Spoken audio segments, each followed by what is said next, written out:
Session d'information sur A30 Télévision, mesdames et messieurs, bienvenue à tous et à chacun. Après les attaques de Jean-Marc Kabound, pas question pour l'Union pour la démocratie et le progrès social de ces terres. Augustin Kabouya, secrétaire général du parti présidentiel, a fait la mise au point ce mercredi. Mot par mot, pièce contre pièce, l'UDPS a rétorqué. Entre-temps, autre divorce avec le camp Tshisekedi, Franck Diongo, allié d'hier, a décidé de se désolidariser et de se battre désormais pour le départ, coûte que coûte, du régime Tshisekedi au pouvoir. Autre chose, à la veille de la fête nationale de la Belgique, Philippe, roi des Belges, lance un appel en faveur de la paix à l'est de la RDC. Le souverain belge vient ainsi lever le voile du silence sur la situation d'insécurité que vit la RDC depuis 2 années. Voilà tout pour le titre, place au développement.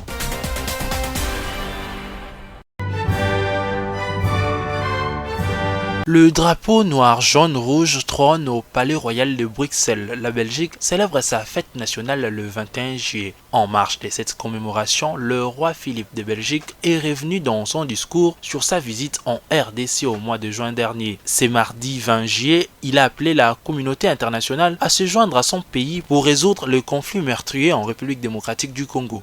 Mesdames et messieurs, lors de notre voyage au Congo, nous avons pu tourner une page importante de notre histoire commune avec la RDC. Les choses ont été dites, des gestes forts ont été posés. Avoir un regard apaisé sur notre passé commun permet de construire ensemble des projets pour l'avenir. Le peuple congolais a de grandes attentes vis-à-vis de notre pays. Travaillons ensemble pour l'aider à progresser vers plus de sécurité, de justice et de démocratie. Avec notre coopération au développement, avec notre diplomatie et avec notre armée qui font un excellent travail. Œuvrons avec la communauté internationale à la résolution du conflit si meurtrier qui se déroule à l'est du Congo. La visite du couple royal belge au Congo-Kinshasa avait scellé la relance du partenariat entre les deux nations pour un avenir meilleur. Dans son adresse à Kinshasa, le roi Philippe avait à l'occasion réitéré les regrets de la Belgique suite aux affres de la colonisation.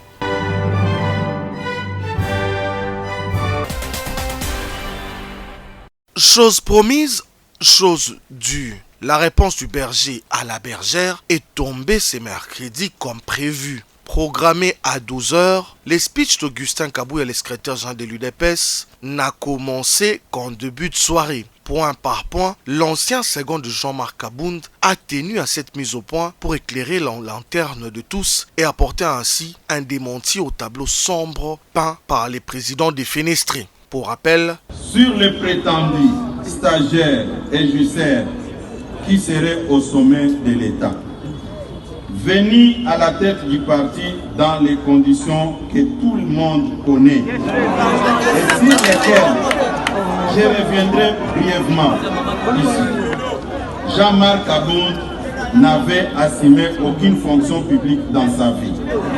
Il s'est tout de suite retrouvé vice-président de l'Assemblée nationale.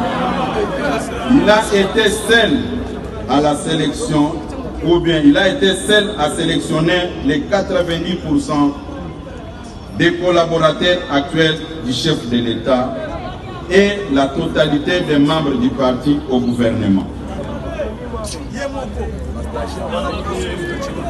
À les qualifier des stagiaires, soit qu'il les avait sélectionnés à dessein pour nuire au mandat de l'UDPS et de son Excellence, Monsieur le Président de la République, à la tête du pays. Soit qu'il était lui-même d'une incompétence caractérisée.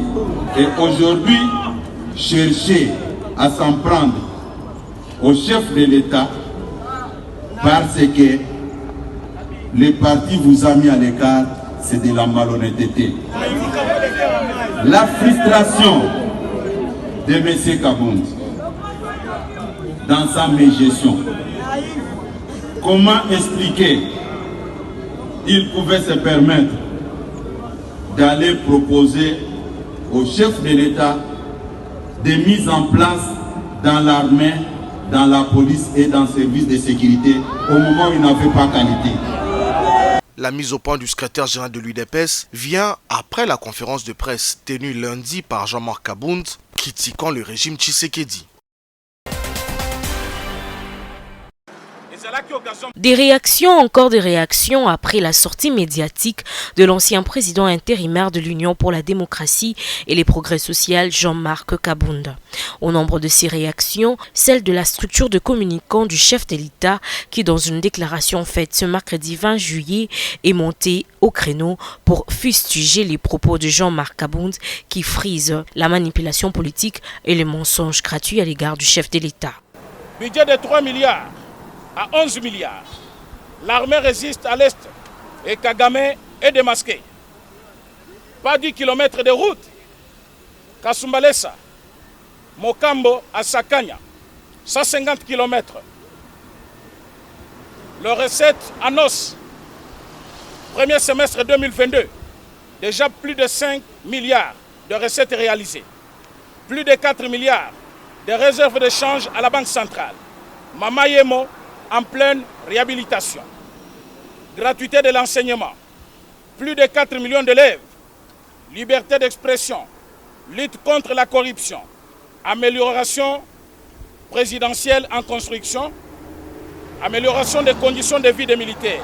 Balayant d'un revers de la main les allégations à incompétence de Félix Tshisekedi au pouvoir, cette structure a épinglé quelques réalisations à mettre à l'actif du chef de l'État congolais. Qui négociait les compositions du gouvernement pour les comptes de la majorité? Prenait-il compétence ou le plus mieux offrant ainsi au président qui lui faisait confiance de gouvernement faible? Qui a négocié dans le sens de ne pas avoir un informateur? Cela a coûté 2 ans au président de la République. Jean-Marc Kabound, président 2023, et Bandi Ndengeni. Démontrant par ailleurs l'incompétence qui a caractérisé la gestion de l'ancien président ad intérim de l'UDPS lors de son passage à la tête de ses partis, cette structure de communicants du chef de l'État a fait remarquer que Jean-Marc Kabound n'a pas l'étoffe pour présider à la destinée de la RDC. Lors d'un point de presse tenu le lundi dernier à Kinshasa, Jean-Marc Kabound avait déclaré de se ranger du côté de l'opposition contre le régime de Félix Tshisekedi dont il avait critiqué avec virulence sa gestion du pouvoir.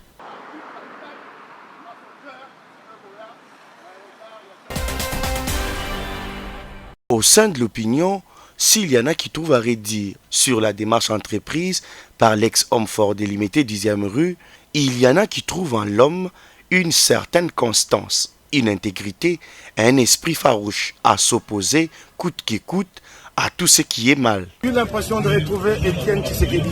J'ai retrouvé la ligne originelle, cette ligne qui avait fait qu'un individu comme moi ait pensé à un moment donné qu'avec l'Union sacrée on allait sauver la nation. C'est dommage qu'aujourd'hui Félix Tshisekedi est en train de conduire le pays à la ruine. Mais là, Jean-Marc m'a donné espoir, m'a dit, écoute Moukébaï, il y a encore des Congolais qui croient, il y a des forces politiques qui croient.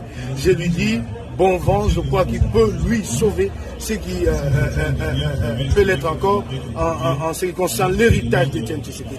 Pour certains, Jean-Marc Kabound représente aujourd'hui une des antithèses la plus crédible contre le pouvoir de Félix-Antoine Tshisekedi. Il l'avait annoncé, il l'a fait. Franck Diongo est sorti de son silence ce mercredi. Devant la presse, dans une salle qui a refusé du monde, le président du mouvement lumumbiste progressiste a donné sa position sur les questions d'enjeux majeurs qui touchent les pays. De la situation sécuritaire dans la partie est du pays, en passant par l'instauration de l'état des sièges, du programme dit de 145 territoires au procès 100 jours par ricochet pour atterrir sur la situation économique du pays, le lumumbiste a brossé un tableau bien sombre sur la gestion du pays. Les violations des droits de l'homme, les violations des droits de l'opposition, les laxismes dans la gestion de la chose politique, les dépotismes, l'absence de la volonté politique de transformer la RDC en véritable état de droit, où il ferait beau vivre et tant beau, renforce notre thèse sur la gouvernance conservatrice. L'actuel régime au pouvoir représente une menace sérieuse contre la démocratie, l'unité nationale, l'avenir du pays et notre destin. Il est un obstacle. Il est un obstacle à la construction. Il est un obstacle à la construction de notre destin pour une société libre et prospère. En gros, le président du MLP se désolidarise du régime actuel. Le MLP, parti martyr, parti miraculé, et son président, votre serviteur, l'honorable n'ayant pas géré avec l'actuel régime au pouvoir, n'endossera pas un seul instant son bilan largement négatif. S'agissant de la question de la gratuité de l'enseignement, Franck Diongo la qualifie plutôt d'un échec puissant. Que sur le plan des concepts, c'est constitutionnel. Mais je le regrette de vous dire que la gratuité de l'éducation a échoué. Pour rappel, après sa libération par grâce présidentielle au mois de mars 2019, les députés honoraires Franck Diongo s'étaient rangés aux côtés du pouvoir en place à qui il a apporté son soutien peu avant de disparaître des radars et de réapparaître ce mercredi 20 juillet à l'occasion de cette conférence de presse. Poursuite le mardi 19 juillet de l'audience dans le cadre du procès François Beya, ancien conseiller spécial du chef de l'État en matière de sécurité. Cette audience a consisté pour la haute cour militaire, spécialement composée de statuer sur le mérite de réquisition de 2 juges par la défense de prévenus. Constatant l'absence de notes d'observation de juges récusés transmises à toute le parti, comme l'exige la procédure en la matière. Cette composition spéciale a décidé de renvoi de l'affaire au vendredi 22 juillet prochain afin de rendre son arrêt avant de dire droit. Du côté de François Beya, sa défense craint à l'aboutissement d'une chronique de condamnation programmée de leurs clients ainsi que de ses co-accusés. La défense de François Beya dénonce l'attitude partiale et manifeste de la composition consistant à suivre seulement les avis du ministère public et à empêcher la défense à exercer pleinement son ministère au cours de l'instruction au fond. Au cours de l'audience du 12 juillet dernier, la défense de l'ex-conseiller spécial de Félix Tshisekedi en matière de sécurité s'était retirée à la suite de l'attitude de la composition avant d'introduire une requête en réquisition du président et du rapporteur de la composition pour manque d'impartialité. Pour rappel, François Beya est accusé d'atteinte à la sûreté de l'État et d'outrage au président de la République. Il s'agit d'un groupe de voleurs à main armée chapeauté par le redoutable Olivier Maeshe, un sujet de nationalité rwandaise présenté pour la énième fois à l'opinion. La dernière fois qu'il a été présenté date de 2 mois, comme le chef d'un gang, un récidiviste. Et le deuxième groupe est celui d'un policier à côté d'un civil, braqueur de moto dans la ville de Goma. Selon le commissaire provincial de la police nationale congolaise, le général Abavan Ang, la bande de Olivier Maeshe a opéré le samedi 16 juillet dernier à minuit au niveau de Katindo 2 où ils ont blessé des paisibles citoyens emportant plusieurs effets d'une maison de PlayStation, dont les postes téléviseurs ont été retrouvés au quartier Mabanga chez Madame Mwadjuma Mundeke, receleur, récidiviste aussi. Puis Olivier avec tous les biens, la téléviseur et 5 à 6 motos, on a envoyé l'auditorat militaire. Maintenant, il y a un coup qui venait de se passer il y a 2 jours. Le coup se passe il y a 2 jours, moi je lui dis suivez ça très bien et tout ça. Il y a eu même encore échange de coups de feu avec les patrouilleurs. Maintenant, le commandant m'appelle et me dit non, nous venons de tomber sur ce groupe. Et le groupe est quel groupe? Encore un groupe à Olivier. Et vous voyez Olivier. Moi, je regarde Olivier et dis Mouton, il est sous.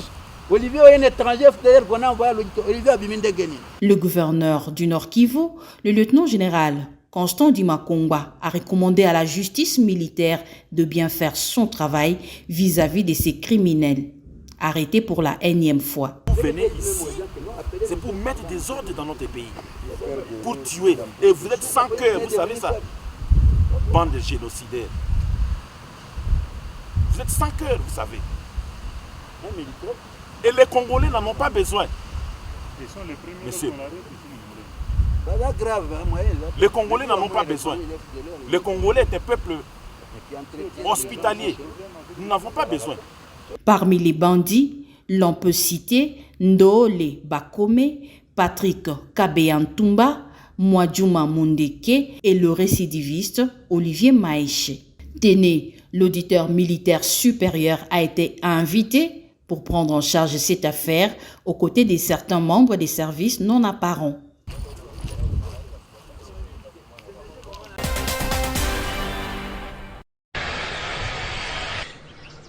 Pweto est la première étape du périple de la mission conjointe RDC-Tanzanie conduite par le ministre congolais des Transports et Voies de Communication, Cherubin Okende Senga, accompagné du vice-gouverneur Jean-Claude Kamfa Kimimba, du commissaire provincial au transport et des experts de la province du Haut-Katanga, bénéficiaires de ce projet intégrateur de la RDC dans la sous-région.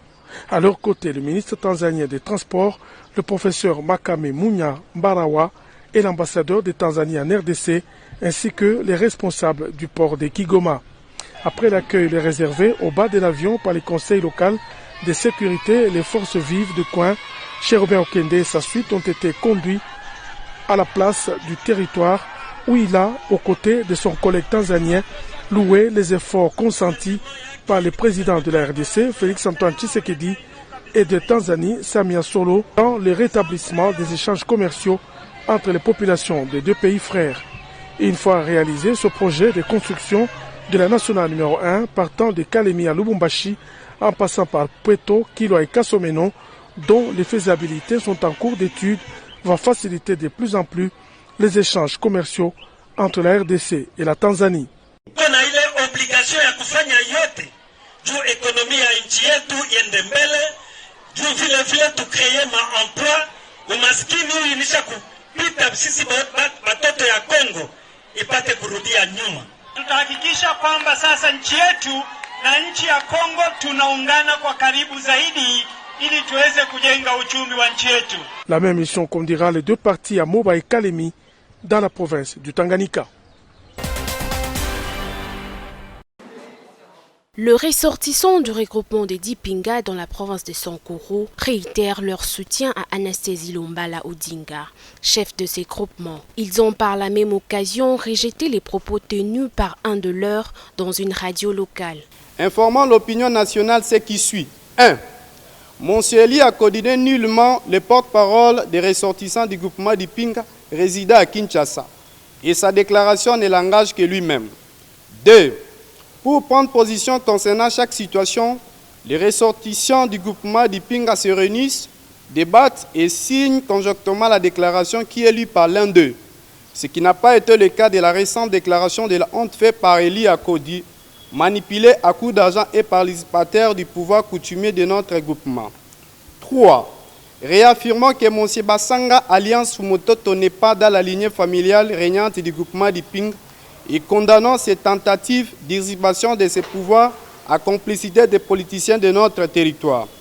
Makambo oyo Fumutoto aza kowela na Lumbala makama groupement etali Fumutoto te.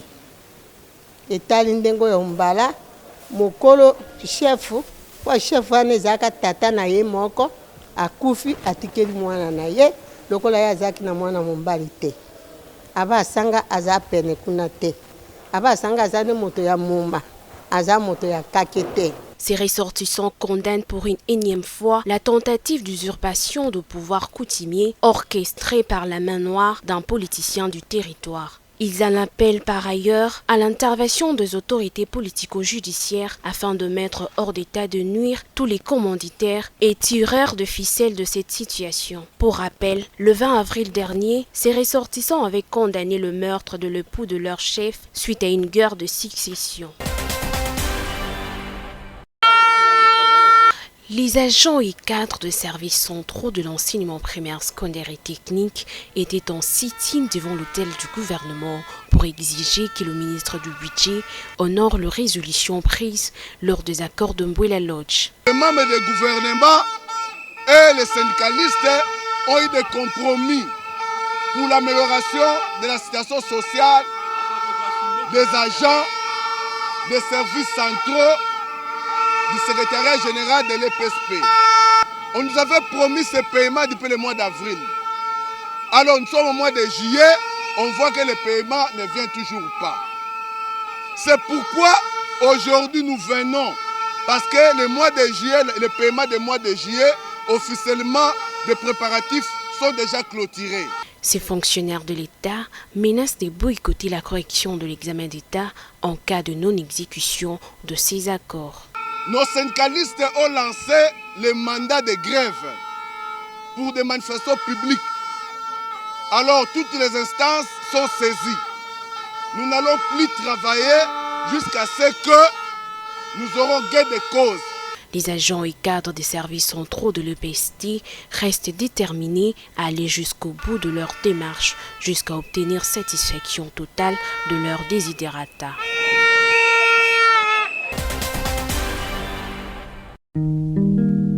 Mois de juin, mois du début de la récolte au site pilote du service national de Kanyamaka-CC. À l'aide d'une moissonneuse-batteuse ou à la main, ces ex-jeunes délinquants s'attellent à la moisson. Des maïs qui s'étendent sur des milliers d'hectares, le tout sous la supervision du général-major Jean-Pierre Kassongo Kabwik. Cette année, au regard de la grosse production attendue, le travail s'effectue des nuits comme de jour. L'objectif du commandant du service national est clair, terminer la récolte avant le retour de la saison de pluie. Kanyamaka-CC, ce n'est plus que l'agriculture. Depuis l'arrivée du général-major Jean-Pierre Kassongo Kabwik en 2019, suivant les orientations du président de la République, le service national diversifie désormais ses activités. Les jeunes désœuvrés d'hier, communément appelés Chégué, transférés sur ces sites, ont le choix entre plusieurs autres formations. Les exemples les plus éloquents sont ces bâtiments, dortoirs, centres de santé ou cantines en construction, œuvre des désormais bâtisseurs. Ici, tous les matériaux de construction proviennent du site, hormis les tôles et le ciment. Autre exemple, ce sont ces bancs entièrement fabriqués par ceux qui jadis étaient mis au banc de la société. Grâce à eux, les élèves de la RDC pourront désormais étudier dans de bonnes conditions. À Kanyamaka-CC, hommes et femmes sont soumis à la même rigueur de la loi, mais les spécificités de la femme requièrent un traitement spécial, d'où cette attention particulière du général-major Jean-Pierre Kassongo Kabwik à la situation de celle-ci. À Kanyamaka-CC, tout travail compte et tout travailleur devenu agent à part entière a droit à son salaire, ce depuis 6 mois. Ceux qui sont assidus et réguliers bénéficient même d'une prime, une transformation de vie, une réintégration au sein de la société assurée. Le service national se veut être l'un des piliers non seulement de la construction du pays, mais aussi de l'homme congolais. Un homme congolais formé, patriote et au service de la nation. C'était l'essentiel de l'actualité. Merci de votre fidélité à Actu 30.